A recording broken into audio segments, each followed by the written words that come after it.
Gold trusted gold buyers తాకట్టులో ఉన్న బంగారాన్ని విడిపించి ఈ రోజు ఉన్న మార్కెట్ ధరకే కొనబడును. మరిన్ని వివరాలకు సంప్రదించండి 7771077720. మాది దెందులూరు మండలం కొత్తపల్లి గ్రామం అండి.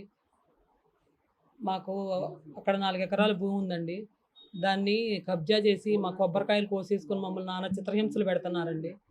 మాగంటి మిల్లిబాబు గారు, మోతుకూరు లక్ష్మణరావు గారు, మోతుకూరు నాని గారు, మోతుకూరు శాస్త్రి గారు, ఇంకా కొంతమంది రౌడీలను వేసుకొని వచ్చారండి. అవి వీడియోలు సీసీ ఫుటేజెస్లు అన్నీ మా దగ్గర ఉన్నాయండి. మా సీసీ కెమెరాలు కట్ చేశారండి.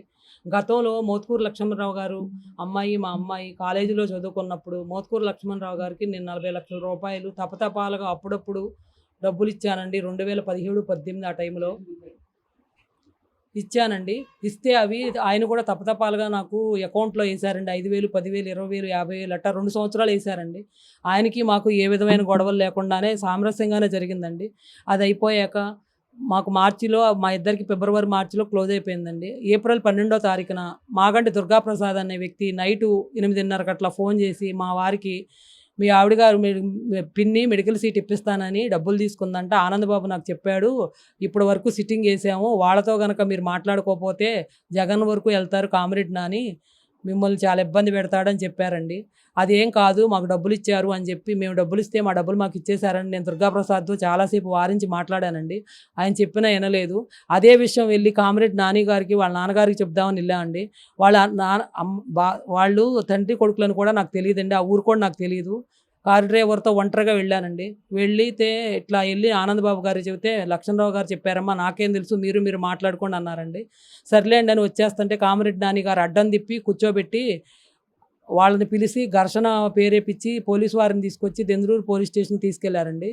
నాకు ఏం జరిగిందో తెలియక నన్ను ఎందుకు తీసుకెళ్తున్నారు అని అడిగారండి. అప్పుడు ఉన్న వీర్రాజు గారు ఎస్ఐ గారు, దుర్గాప్రసాద్ గారు ఇద్దరూ కలిపి నానా చిత్రహింసలు పెట్టి 2-3 ఇంటి వరకు ఉంచి కాగితాల మీద సంతకాలు పెట్టండి అది ఇదని చాలా చేశారండి. అప్పుడు రమేష్ అనే అతను కూడా కానిస్టేబుల్ ఉన్నాడండి, పద్మ అంటండి లేడీ కానిస్టేబుల్ కూడా ఉన్నారు. చివరికి మాకేం తెలియలేదండి. మా వాళ్ళకు ఫోన్ చేస్తానంటే మా హస్బెండ్కు హార్ట్ ఆపరేషన్ అయింది, ఆయన ఒంటరిగా ఉంటారు, మీరు చేయొద్దన్నానండి వాళ్ళ ఫోన్ నుంచి. ఎప్పటికో బతిమాలితే రైటర్ గారు పాప అందరూ వెళ్ళిపోయాక ఇచ్చారండి ఫోను. మా హస్బెండ్కి ఫోన్ చేశానండి.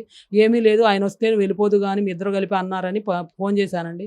వచ్చారండి. వచ్చాక రకరకాలుగా చిత్రహింసలు పెట్టి మీరు మెడికల్ సీట్కి డబ్బులు తీసుకున్నారు అట్టా ఇట్టా అని ఎస్ఐ గారు సిఐ గారు చిత్రహింసలు పెట్టి ఆ కామరెడ్డి, ఆనందబాబు, కోకల రాంబాబు వీళ్ళందరూ కలిపి ఈ లక్ష్మణరావు భార్య శాస్త్రి వీళ్ళందరూ కలిపి బలవంతంగా కాగితాల మీద సంతకాలు పెట్టించుకుని నాన్న చిత్రహింసలు చేసి రాత్రి 10ంటికి పంపించారండి.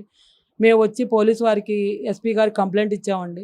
ఎస్పీ గారి దగ్గర ఏమీ చేయలేదండి. ఎస్పీ గారికి కంప్లైంట్ ఇచ్చిన ఇంకా అట్లా వదిలేసామండి, ఏం జరిగితే జరుగుద్దని.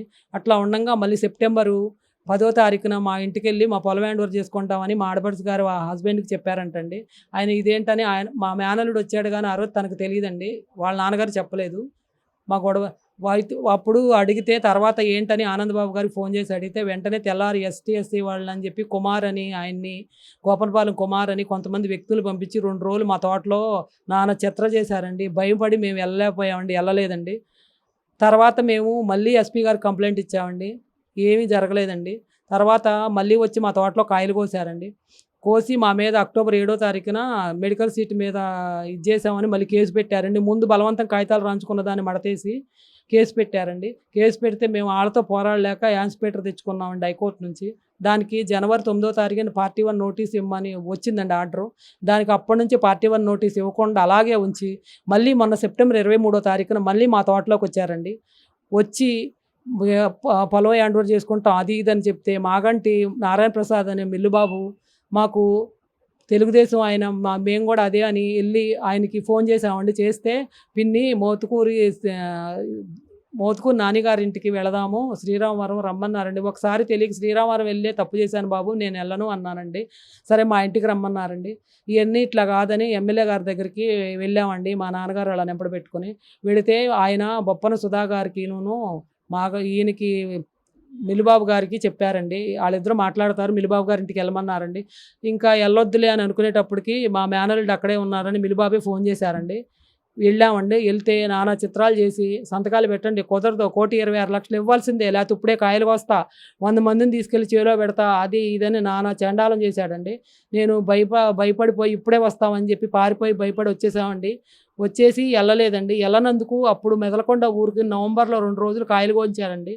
సెప్టెంబర్ 30న లోకేష్ గారి దగ్గరికి వెళ్ళి ప్రజా దర్బార్లో పెట్టానండి. తర్వాత కూడా ఏ రెస్పాన్స్ లేదండి. నవంబర్లో మళ్ళీ కాయలు కోస్తుంటే అక్టోబర్లో కాయలు కోస్తుంటే మళ్ళీ హైకోర్టులో కేసు వేసామండి. వేస్తే అప్పటి నుంచి మళ్ళీ రాలేదండి. 2 రోజులు కాయలు కోసి వెళ్ళిపోయారండి. మళ్ళీ మొన్న మార్చి 5వ తారీఖున రౌడీని తీసుకొని వచ్చి పొలం హ్యాండ్ఓవర్ చేసుకుంటాను, నాకు అగ్రిమెంట్ ఉంది, అది ఇదని నానా చిత్రాలు చేశాడండి. మేము చేసి సీసీ కెమెరాలు ఫోన్ కట్ చేసేసారండి, వైర్లు కూడా. సీసీ కెమెరా ఫుటేజెస్తో కలిపి దెందూరు ఎస్ఐ గారికి కంప్లైంట్ ఇస్తే మేము పెట్టిన కంప్లైంట్ కాగితాలు తిప్పి ఆయన కంప్లైంట్ కాగితాలు సీసీ ఫుటేజెస్ అన్నీ ఆయనకి ఇచ్చేశారండి. మాకు 3 రోజుల నుంచి మా కాయలన్నీ కోసేస్తున్నారు, మమ్మల్ని భయభ్రాంతులు చేసి ఏంటని మిలిబాబు గారికి ఫోన్ చేసి చెప్తే ఆయన మీరు 1,26,00,000 పోతే ఇంకా ఉన్న ఆస్తులన్నీ కబ్జా చేసేసుకుంటా ఉన్నారండి. అవి రికార్డులన్నీ నా దగ్గర ఉన్నాయండి. రౌడీలు వచ్చిన కూడా రికార్డు ఉందండి, అన్నీ నా దగ్గర ఉన్నాయండి. దెందులూరు ఎమ్మెల్యే గారి మీద అభిమానం చొప్పిన, ప్రభాకర్ గారి మీద అభిమానం చొప్పిన మేము 20 years అయ్యి ఏలూరు వచ్చినా మేము అక్కడి నుంచి మా ఓట్లు కూడా మార్చుకోలేదండి. అయినా కూడా మాకు ఏ న్యాయం జరగట్లేదండి. లోకేష్ గారు, చంద్రబాబు నాయుడు గారు, పవన్ కళ్యాణ్ గారు అందరూ కలిపి మాకు న్యాయం చేయాలని కోరుకుంటున్నామండి. లేకపోతే మాకు సావే శరణ్యం అండి. 4 ఎకరాలన్నారండి. కొబ్బరి నిమ్మ అండి. ఇదే బలవంతంగా మెడికల్ సీట్ తీసుకున్నారు, ఇదని కేసు పెట్టి నానా చిత్రాలు చేసి. మేము అసలు చదువుకుంది 10th అండి. నాకు అసలు మెడికల్ సీటుకి ఇంకోటికి నాకు సంబంధం లేదండి. నేను తీసుకున్నానని ఆరోపించారండి. నాకు 2 సంవత్సరాలు నాకు డబ్బులు 2 సంవత్సరాలు నాకు ఇవ్వాల్సినవి వేశారండి. 2021 ఇప్పుడు మెడికల్ సీటు కంటే 1 రోజు 2 రోజులు ఇట్లా వేయరు కదండి.